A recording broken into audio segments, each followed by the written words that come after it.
Student हम लोग अब अगला न्यूमेरिकल देखेंगे, दूसरा ही चैप्टर का। देखा जाए क्या है हम लोग का न्यूमेरिकल।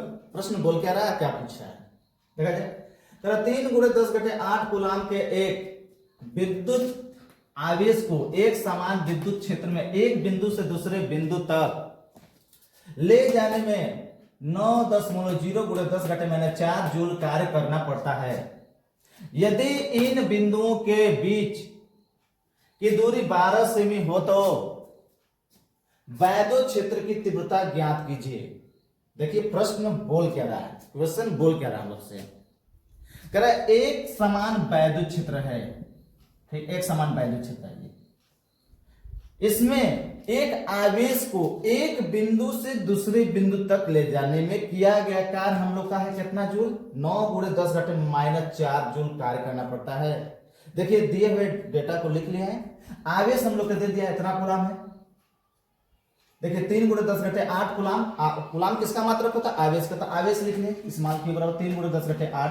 कैपिटल क्यू भी लिख सकते थे इसको हम लोग, कैपिटल क्यू से भी दिखा सकते हैं, स्मॉल क्यू से भी। 3 × 10⁸ कूलाम है। कितना कार्य करना पड़ता है, एक बिंदु से दूसरे बिंदु तक ले जाने में हम लोग को कार्य जो करना पड़ रहा है कितना है, W बराबर, कार्य को W से दिखाएंगे, वर्क। तो 9 × 10⁻4 जूल है। करें दूरी, देखिए दोनों बिंदुओं के बीच की दूरी कितना है, 12 सेमी। दोनों बिंदुओं, मान लीजिए कि बिंदु एक ये है, एक बिंदु ये, मान लीजिए बिंदु ए है, एक बिंदु बी है। हम आवेश Q को बिंदु ए से बी तक लाने में कार्य कितना है हम लोग का, 9 × 10⁻4 जूल। ये धनात्मक कार्य है। देखिए धनात्मक कार्य कब प्राप्त होता है, कब ऋणात्मक कार्य प्राप्त होता है। बाह्यकर्ता द्वारा वैद्युत बल के विरुद्ध कार्य करता है। यदि बाह्यकर्ता वैद्युत बल के विरुद्ध कार्य करता है तो वह कार्य धनात्मक होता है। यदि वैद्युत क्षेत्र द्वारा कार्य किया जाए, आवेश पर वैद्युत क्षेत्र द्वारा कार्य किया जाएगा तो वह ऋणात्मक होगा। अर्थात इसके कहने का मतलब क्या है, यदि वैद्युत क्षेत्र के विपरीत दिशा में लेकर आएंगे आवेश को तो इसको लेकर आना पड़ेगा, कहेंगे वैद्युत बल के विरुद्ध इस पर कार्य करना पड़ेगा। क्यों, क्योंकि यदि प्लस आवेश है तो प्लस आवेश है ये, तो प्लस आवेश पर जो होता है वैद्युत बल वैद्युत क्षेत्र की दिशा में लगता है। वैद्युत बल यह काम करेगा, वैद्युत क्षेत्र की दिशा में काम करेगा, प्लस आवेश है तो हमको ए से बी तक लाएंगे तो वैद्युत बल के विरुद्ध कार्य करना पड़ेगा। यदि यही माइनस आवेश रहता तो इसमें क्या होगा, इस पर बल कैसा लगता है, मान लीजिए वैद्युत क्षेत्र ही है, इस पर वैद्युत बल क्या कार्य करेगा, वैद्युत क्षेत्र के विपरीत दिशा में बल लगेगा। तो ये वैद्युत क्षेत्र स्वयं इसे लेकर आ रहा है। कौन लेकर आएगा, वैद्युत क्षेत्र अभी बल लगा रहा है, हाँ चलो इस दिशा में, वैद्युत क्षेत्र की विपरीत दिशा में होगा माइनस आवेश पर बल, तो स्वयं ही आ रहा था। तो वैद्युत क्षेत्र द्वारा जो कार्य किया जाता है वो ऋणात्मक होता है। अब बाह्यकर्ता द्वारा जो होता है कार्य, अब वैद्युत बल के विरुद्ध, वो होता है हम लोग का क्या, धनात्मक होता है। चलिए ठीक है, कार्य दे दिया, दूरी दे दिया, दोनों बिंदुओं के बीच की दूरी कितना दे दिया, 12 सेमी। सेंटीमीटर को हटाने के लिए 10⁻2 से गुणा कर देंगे तो सेंटीमीटर हम लोग का मीटर में हो जाएगा। ये हम लिख लिए हैं दिए हुए डेटा को। देखिए पूछ क्या रहा है उसके आगे, वैद्युत क्षेत्र की तीव्रता ज्ञात कीजिए। अब देखिए वैद्युत क्षेत्र की तीव्रता हम लोग से पूछ रहा है, वैद्युत क्षेत्र की तीव्रता पूछ रहा है।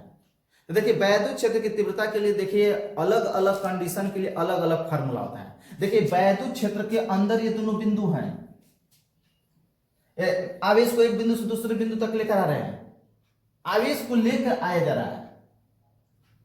तो देखिए हम लोग का वैद्युत क्षेत्र की तीव्रता के लिए फार्मूला क्या होता है, देखिए एक तो बिंदु आवेश के कारण होता है, एक तो स्थिर है बेचारा आवेश, ये स्थिर है, इसके कारण आपको आर दूरी पर हम लोग को चाहिए वैद्युत क्षेत्र, आर दूरी पर वैद्युत क्षेत्र। मान लीजिए प्लस आवेश रहेगा तो प्लस आवेश से वैद्युत क्षेत्र दूर जाता है, इसे बाहर क्यों जाता है। तो इसके लिए फार्मूला क्या होता है, 1/4πε0 हो गया। मान लीजिए पूरा आवेश निर्वात अथवा वायु में स्थित है, तो जो आवेश वे रख देते हैं, यहां से दूरी कितना है, जिस बिंदु पर चाहिए दूरी कितना है, आर इस पर हो जाएगा।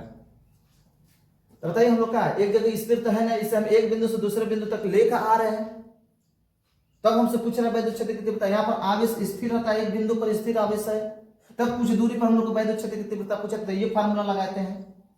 और कौन होता है फार्मूला, देखिए एक हम लोग पढ़े होंगे, एक आता है हम लोग का क्या, विभव प्रवणता तथा वैद्युत क्षेत्र की तीव्रता में संबंध। देखिए विभव प्रवणता क्या होता है, विभव प्रवणता, विभव प्रवणता तो क्या होता है, वैद्युत क्षेत्र में संबंध, विभव प्रवणता और वैद्युत क्षेत्र में, विद्युत क्षेत्र में, विद्युत क्षेत्र में संबंध, में संबंध क्या होता है, विभव प्रवणता और वैद्युत क्षेत्र में संबंध क्या होता है हम लोग का, E बराबर होता है हम लोग का माइनस डेल्टा V बटा में डेल्टा x। ये क्या होता है, किसी आवेश से, किसी आवेश से वैद्युत क्षेत्र की दिशा में, किसी आवेश से वैद्युत क्षेत्र की दिशा में दूरी परिवर्तन के साथ, वैद्युत क्षेत्र की दिशा में दूरी परिवर्तन के साथ विभव परिवर्तन की दर को विभव प्रवणता कहते हैं। ये होता है वैद्युत क्षेत्र और ये होता है हम लोग का विभव प्रवणता। ये ऋण चिन्ह ये व्यक्त करता है कि दूरी परिवर्तन होने पर विभव में पतन होता है। दूरी बढ़ेगा, दूरी जैसे जैसे बढ़ाएंगे, आवेश से जैसे जैसे दूर जाएंगे हम लोग, उससे विभव में पतन होगा, विभव में कमी होगा। ऋण चिन्ह यह व्यक्त करता है। तो देखिए ये सूत्र से अगर हम लोग का विभव में अंतर निकाल लिया जाए, विभवांतर, ये डेल्टा भी विभव में अंतर, दूरी क्या है दोनों बिंदुओं के बीच, हम लोग को 12 सेंटीमीटर दे दिया है। तो मान लेंगे हम इसे r है, डेल्टा x मान लेंगे। इस फार्मूले का हम लोग यूज करेंगे विभव प्रवणता और वैद्युत क्षेत्र में। ये और होते हैं फार्मूला, इसमें थोड़ा सा इसको हम इस तरफ भी लिख सकते हैं। E बराबर हम लोग लिख सकते हैं क्या, dv अपान dr भी लिख सकते हैं, माइनस ये क्या है, r के सापेक्ष, दूरी r के सापेक्ष जो विभव v में जो हम लोग का होता है परिवर्तन होता है, परिवर्तन की जो दर होगा वो हम लोग का वैद्युत क्षेत्र होगा। ये विभव प्रवणता को ऐसे भी हम लोग दिखाते हैं। अगर अंतर हम लोग का क्या है, मान लीजिए dr, dr का मतलब थोड़ा सा, छोटा सा दूरी विस्थापित करने में, छोटी सी दूरी लिया गया है दूरी विस्थापित करने में। अब विभव में कितना परिवर्तन हो रहा है, dv, d मतलब यहां से छोटा सा भाग को व्यक्त करेगा, अल्प भाग को। d का मतलब ये होता है, dv का मतलब अल्प विभव, dr का अर्थ हुआ अल्प दूरी। अल्प दूरी विस्थापित करने में, चाहे अल्प दूरी बढ़ने में, चाहे जाने में, जो विभव में अंतर कितना हो रहा है, dv होगा। तो माइनस चिन्ह हम बताए हैं अभी कि क्या व्यक्त करता है, ऐसे भी व्यक्त कर सकते हैं। हम लोग का वैद्युत क्षेत्र का है, एक सदिश राशि है। ये एक घटक में, एक अक्ष में भी मान सकते हैं, एक घटक में मान सकते हैं इसे। घटक मतलब एक अक्ष पर। अब वैद्युत क्षेत्र हम लोग का है, एक सदिश राशि है। तो ये पूरा परिमाण हो गया। और दिशा कौन व्यक्त करता है, दिशा हम लोग का एकक सदिश व्यक्त करता है। मान लीजिए एक्स अक्ष की दिशा में होगा तो हम लोग यहां पर क्या लिख देंगे, आई कैप। एक्स अक्ष की दिशा में होगा तो मान लीजिए तीनों घटकों में हम लोग का क्या होगा, वैद्युत क्षेत्र और विभव प्रवणता के लिए क्या फॉर्मूला होगा, तीनों घटकों में, तीनों अक्षों पर के लिए क्या होता है, ई बराबर हम लोग का हो जाएगा, हम लोग लेंगे dv माइनस dv अपान dx लिख लेंगे। एक्स अक्ष की दिशा में दूरी है। आई कैप परिमाण और दिशा, सदिश होता दिखाता है परिमाण और दिशा, minus dv upon dy y अक्ष की दिशा में। ये y अक्ष की दिशा कौन व्यक्त करता है, एकक सदिश j कैप, माइनस dv अपान dz, z अक्ष की दिशा में दूरी है। और z अक्ष की दिशा को कौन व्यक्त करता है, k कैप। एकक सदिश है, एकक सदिश। देखिए हम बना रहे हैं यहां पर, देखिए x अक्ष ये है, ये y अक्ष है, ये z अक्ष है। तो x अक्ष की दिशा को कौन व्यक्त करता है, i कैप। एकक सदिश है, एकक सदिश उसे कहते हैं जिसका मापांक एक हो, ये दिशा को व्यक्त करता है। अगर इसका हम मापांक निकालेंगे तो एक मान एक आएगा। क्या व्यक्त करता है, दिशा को। भाई जेड अक्ष की दिशा कौन व्यक्त करता है, एकक सदिश जे कैप से। जेड अक्ष की दिशा कौन व्यक्त करता है, के कैप। देखिए तीनों घटकों में ये है हम लोग का विभव प्रवणता और वैद्युत क्षेत्र में संबंध। तीनों घटकों के लिए ये हम लोग का फार्मूला यूज करेंगे। एक घटक के लिए ये यूज करेंगे, एक वो दिशा में के लिए, या तो इसका फार्मूला को यूज कर लेंगे हम लोग। चलिए देखा जाए, इस फार्मूले का भी यूज कर सकते हैं, चाहे इसका भी कर सकते हैं, इसका भी। अगर तीनों घटकों में पूछेगा तो ये हम लोग यूज करेंगे। अगर एक घटक में है तो इसका यूज करेंगे। चाहे हम लोग का दे दिया है परिवर्तन, दे दिया है विभवांतर, तो हम लोग इस सूत्र का भी यूज कर सकते हैं। चलिए ध्यान दीजिए, इसे हम इरेज कर दे रहे हैं।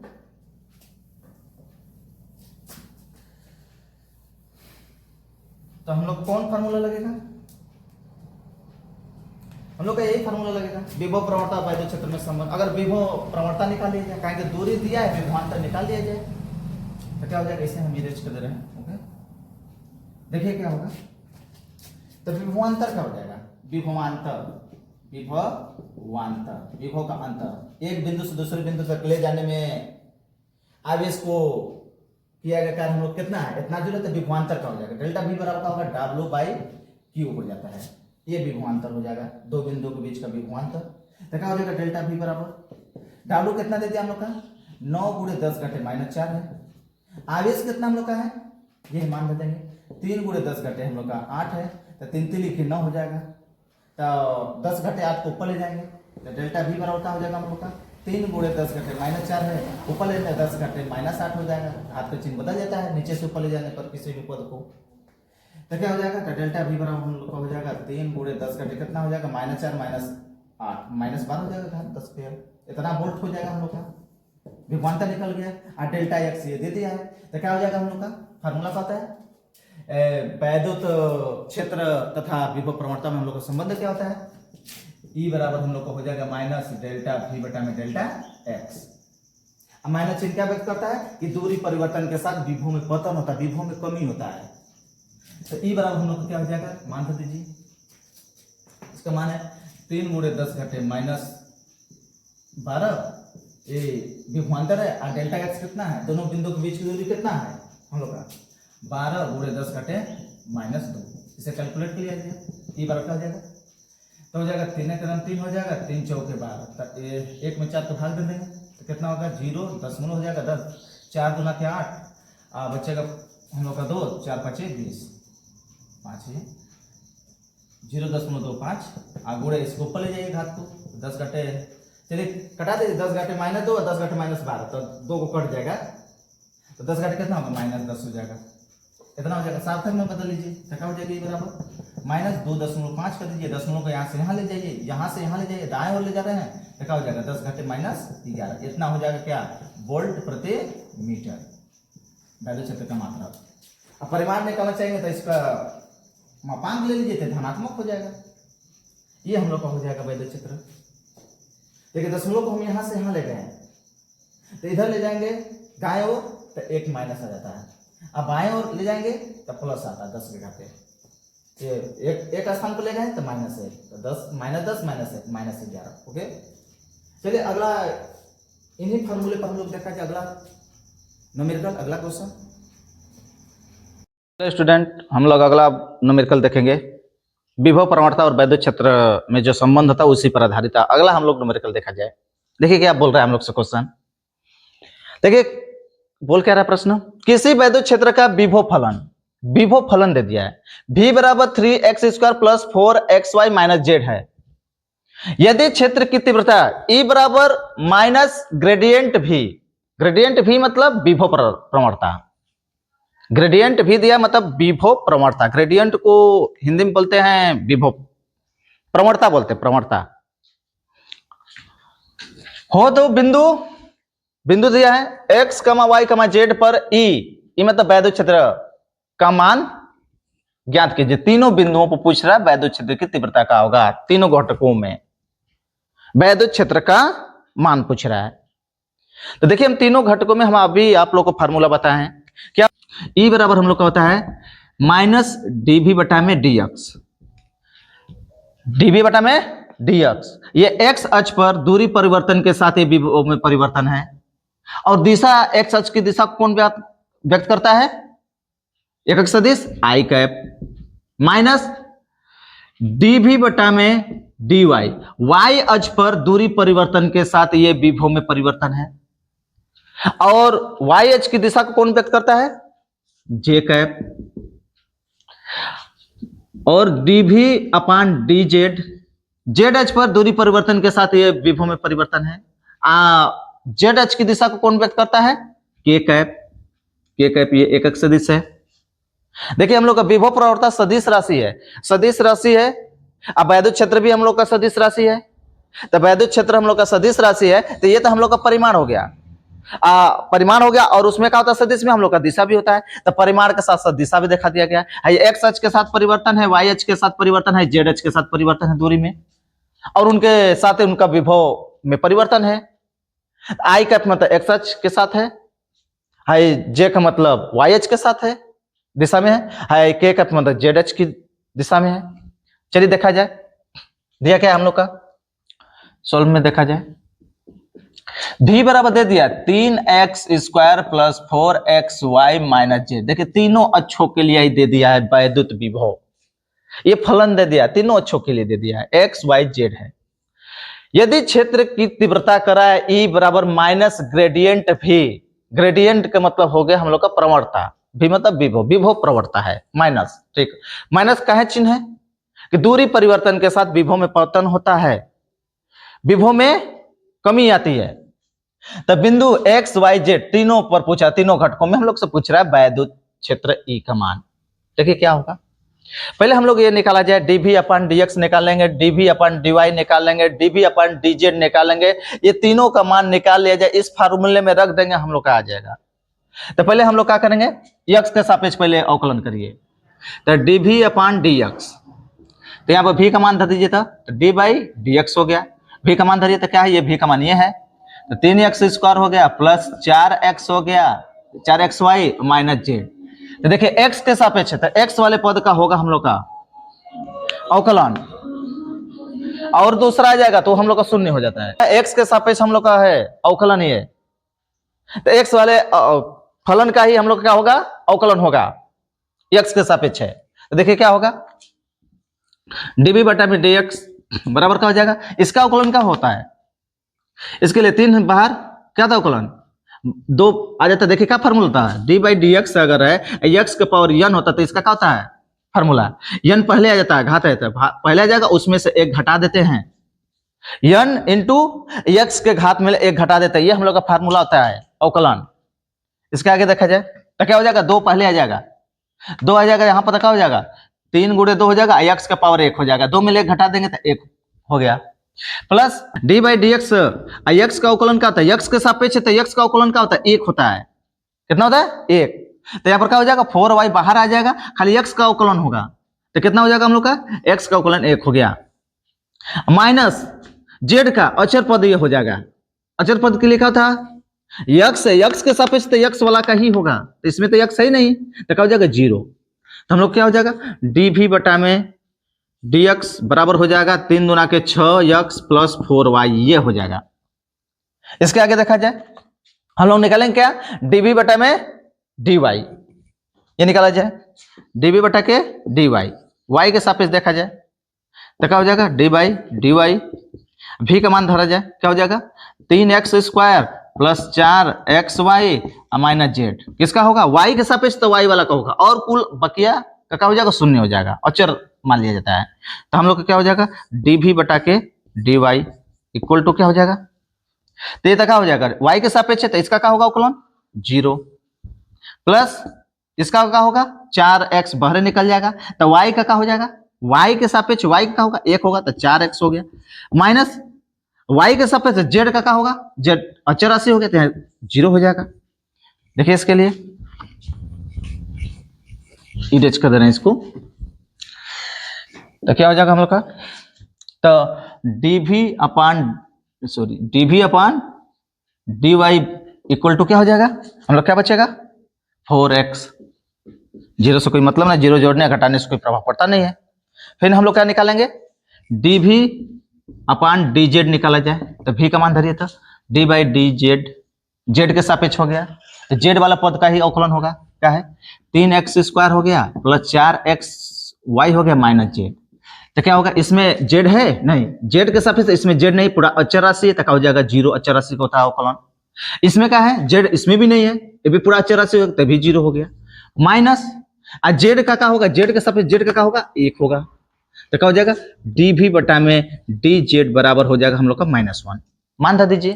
तभी वो प्रवणता और वैद्युत क्षेत्र में संबंध क्या बताएं अभी तीनों घटकों में, तो क्या हो जाएगा E बराबर हम लोग का हो जाएगा dv बटा में dx माइनस होगा माइनस आई कैप माइनस डी भी बटा में डी वाई जे कैप माइनस डी भी बटा में डी जेड के कैप। इसके आगे देखा जाए मान पुट कर दिया जाए तो ई बराबर क्या हो जाएगा हम लोग का, इसका वैल्यू कितना है, डी भी बटा में डी एक्स का मान क्या है, यहां पर है क्या है 6x प्लस 4y बारह आई कैप माइनस डी भी अपान डीवाई का मान क्या है, डी भी अपान डीवाई का मान क्या हम लोग का 4x है, तो 4x हो गया, क्या हो जाएगा जे कैप माइनस इसका मान क्या है, डी भी अपान डी जेड का मान कितना है हम लोग का -1, तो -1 रख देंगे इंटू के कैप, इसे कैलकुलेट कर दिया जाए तो ई बराबर हम लोग का क्या हो जाएगा, तो माइनस में प्लस का माइनस माइनस गुणा का प्लस हो जाएगा, तो क्या हो जाएगा -6x प्लस 4y आई कैप माइनस 4x नहीं 4x, हाँ ठीक 4x जे कैप होगा माइनस माइनस प्लस हो जाएगा के कैप, ये हो जाएगा हम लोग का वैद्युत क्षेत्र तीनों अक्षों पर, ये हम लोग का होगा वैद्युत क्षेत्र का मान। हेलो स्टूडेंट, हम लोग अगला न्यूमेरिकल देखेंगे उसी फार्मूले पर, जो हम लोग का वैद्युत क्षेत्र तथा विभव प्रवणता में संबंध है, अगला इसी पर देखा जाए। देखिए क्या ये प्रश्न बोल रहा है हम लोग से, किसी बिंदु जिसके लिए x बराबर -2 मीटर, y बराबर 4 मीटर तथा z बराबर 6 मीटर है, पराविद्युत विभव का मान करक ये दिया है v बराबर 80x² प्लस 60y², संबंध से प्रदर्शित किया जाता है। इस बिंदु पर विद्युत क्षेत्र के तीनों घटकों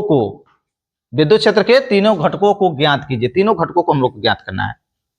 देखिए क्या दिया है, x अक्ष पर दूरी क्या दिया है, x अक्ष पर कितने दूरी पर पूछ रहा है, x बराबर -2 मीटर की दूरी पर, -2 मीटर की दूरी पर, y बराबर 4 मीटर की दूरी पर, z बराबर 6 मीटर की दूरी पर, ये तीनों घटकों में पूछ रहा है हम लोग का वैद्युत क्षेत्र। तो देखा जाए क्या है, अब v बराबर दे दिया ये 80x² प्लस 60y², ये दो अक्षों में दे दिया विभव, x अक्ष और y अक्ष पर विभव दे दिया है, इसका समीकरण दे दिया, फलन दे दिया है, वैद्युत विभव का फलन। देखा जाए इसके आगे, तो तीनों घटकों के लिए हम लोग का विद्युत क्षेत्र और विभव प्रवणता में संबंध हम आप लोग को बताए हैं, क्या होता है, तो प्रत्येक घटक के लिए पूछ रहा है। x घटक के लिए क्या होगा, x अक्ष में दूरी में परिवर्तन के कारण जो हम लोग का वैद्युत विभव में परिवर्तन हो, उसके कारण क्या होगा, y अक्ष पर पूछ रहा है, z अक्ष पर पूछ रहा है, तीनों घटकों के लिए हम लोग का वैद्युत क्षेत्र पूछ रहा है अलग अलग। तो देखा जाए x अक्ष के लिए तो ex लिख दे रहे हैं, x अक्ष के लिए तो क्या हो जाएगा हम लोग का, तो डी भी बटा में क्या हो जाएगा, dx हो जाएगा, ये माइनस होगा, हम लोग क्या होगा ये माइनस, तो इसका मान पूछ रहा है हम लोग से, तो v का मान धर दिया जाए तो माइनस d/dx हो जाएगा, v का मान धर दिया जाए, v का मान क्या है ये 80 हो गया, x² हो जाएगा प्लस 60y², तो क्या हो जाएगा हमारा x के सापेक्ष तो x का ही अवकलन होगा, y अचर राशि हो जाएगा, तो ये क्या हो जाएगा हमारा 0 हो जाएगा, x के सापेक्ष है तो x वाला का ही हम लोग का अवकलन होगा, और y वाला क्या हो जाएगा हम लोग का अचर राशि हो जाएगा पूरा, ये तो अचर राशि का जो अवकलन होता है वो शून्य होता है, तो क्या होगा हम लोग का, देखा जाए क्या होगा, तो माइनस हो गया, दो पहले आता है, दो का गुणा हो जाता है यहाँ पर, तो 80 दूना के 160 हो जाएगा, 60 एक घाट घट जाता है अवकलन में, तो कितना हो जाएगा x, ये हो जाएगा, ये वाला जो है पोर्शन 0 हो जाएगा, y वाला x के सापेक्ष तो x वाला पद का होगा, y इसमें x नहीं y है, तो y वाला पूरा अचर राशि हो जाएगा, पूरा इसे 0 हो जाता है, y अचर राशि का हम लोग का अवकलन। तो बिंदु हम लोग का क्या दिया है, तो x का मान -2, तो x का मान -2 धरिए, y का मान 4 धरिए और z का मान 6 रखिए, तो x का मान कितना रखेंगे -2, तो रखा जाए तो माइनस है तो 160 हो गया, यहाँ पर रख देंगे -2, तो क्या हो जाएगा माइनस माइनस प्लस हो जाएगा, तो 160 दूना क्या हो जाएगा हम लोग का 320 हो जाएगा, इतना हम लोग का हो जाएगा वोल्ट प्रति मीटर, ये हो जाएगा वैद्युत क्षेत्र x अक्ष की दिशा में, ये x अक्ष की दिशा में हम लोग का ये हो जाएगा। y अक्ष की दिशा में देखा जाए ई वाई बराबर क्या हो जाएगा, तो डी भी बटा में डी वाई हो जाएगा y अक्ष के दिशा में, तो y घटक पर हम लोग का वैद्युत क्षेत्र, तो क्या हो जाएगा हम लोग का, तो डी बाई डी वाई हो जाएगा, भी का मान पुट कर दिया जाए, भी का मान हम लोग का क्या है, यही है 80x² 80x² प्लस ये क्या है 60y²। तो किस पद का हम लोग का होगा अवकलन, y के सापेक्ष, तो y वाला का होगा, x हम लोग का अचर राशि हो जाएगा, अचर राशि का अवकलन क्या था, शून्य होता है हम लोग का। तो क्या हो जाएगा ई वाई बराबर हम लोग का, ये तो जीरो होगा, माइनस होगा, सॉरी माइनस हो रहा है, माइनस हम लोग क्या हो जाएगा, इसका तो जीरो हो गया, अच्छा राशि हो गया, इसका क्या होगा, 2 आ जाएगा पहले घात, देखिए y के सापेक्ष तो y वाला पद का होगा, तो हम लोग क्या हो जाएगा, दो पहले आ जाएगा, यहाँ पर गुणा हो जाएगा 2 का, तो कितना होगा 60 दूना का 120, y का घात 1 घट जाएगा तो y रह जाएगा। तो क्या हम लोग का बिंदु दिया है, x का मान -2 धरिए तो x है ना में, y का मान 4 धरिए और z का मान 6, तो y है तो y का मान रखेंगे हम लोग। तो ई वाई बराबर क्या हो जाएगा हम लोग का माइनस ये हो जाएगा 120 और गुणे y का मान कितना है 4, तो क्या हो जाएगा ई वाई बराबर हम लोग का 12 चौक 48 -480 हम लोग का हो जाएगा वोल्ट प्रति मीटर। वैद्युत क्षेत्र की तीव्रता का जो मात्रक होता है वोल्ट प्रति मीटर, या हम लोग का न्यूटन प्रति कूलम्ब भी होता है। तो जेड एच पर देखा जाए, जेड एच पर हम लोग का क्या होगा वैद्युत क्षेत्र, ई जेड लिख देंगे, तो डी भी माइनस डी भी बटा में डी जेड हो जाएगा, तो भी का मान धर दिया जाए तो हो जाएगा minus D by D Z. तो एक मान है का, भी का मान कितना है, भी का वैल्यू हम लोग का ये है 80x² है प्लस 60y²। तो हम लोग क्या हो जाएगा, हम लोग क्या हो जाएगा, देखिए अवकलन करेंगे, जेड के सापेक्ष है तो इसका अवकलन करेंगे, तो जेड के सापेक्ष, तो इसमें जेड नहीं है तो ये अचर राशि हो गया, इसमें भी जेड नहीं है ये भी अचर राशि हो गया, अचर राशि का अवकलन का होता है शून्य होता है, तो हम लोग का हो गया माइनस ए बी 0 प्लस 0, तो हम लोग क्या हो जाएगा ई जेड बराबर हम लोग का हो जाएगा, जेड एस पर जो होगा वैद्युत क्षेत्र का घटक होगा वो शून्य होगा, जेड एस पर नहीं होगा। ओके ये होगा, लगा लीजिएगा।